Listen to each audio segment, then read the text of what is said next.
Good morning, all my friends. I'm Auntie Cara, and this is Auntie Cara's Storytime. Today we are going to be reading Grimelda, the Very Messy Witch, in honor of spooky season, and this book is written by Diane Murray. All right, let's dive in. I really love this one. Grimelda's house was black with grime and stacked with jars of mold and slime, and ogre's breath and spotted snails, and oozing goo in rusty pails. Messed is best, I always say. That's the proper witch's way.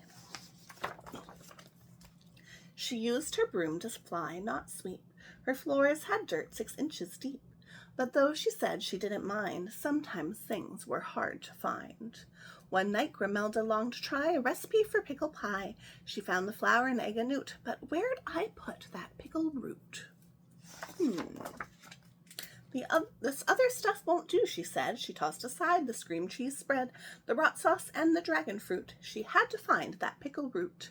A finding spell might do the trick if she could get her spell book quick, but it was missing from the shelf. I'll have to find that root myself.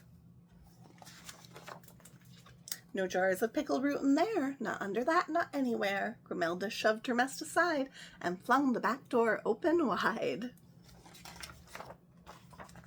She searched the swamp out in the yard, though all that clutter made it hard. She found last summer's bathing suit, but where I'd put that pickled root? Grimelda reached inside her tree. She found her stinkweed potpourri and lots of other missing loot, but where'd she put that pickle root? She flew to Zelda's general store. They had one wormy apple core and countless cans of prickle shoot, but not a single pickle root. She flew back home and paced the room. She had no choice. She grabbed the broom. Grimelda swept and swept some more as swarms of bats flew out the door. She placed her jars in tidy rows, then hung up all her ratty clothes. She matched and put her socks away. It took all night and half the day. And while she cleaned, she found some things: her scarce gray witch watch, keys, and rings, the silver buckle from her hat, and Whistlewarts, her fat black cat.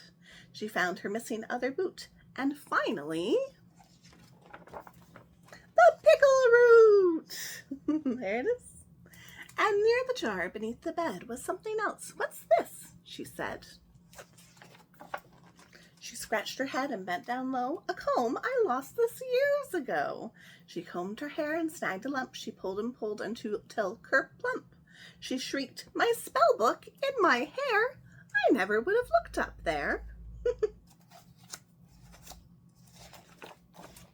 Grimelda hugged the book she found, then gasped and took a look around. Her house was sparkling neat and clean, the strangest sight she'd ever seen. She dumped in mud and thistle weeds, a scoop of rotten pumpkin seeds, a jar of slime, 8 lumps of coal, a pinch of toe jam from a troll, a puff of ogre's breath, 4 fleas, and 1 big slice of moldy cheese.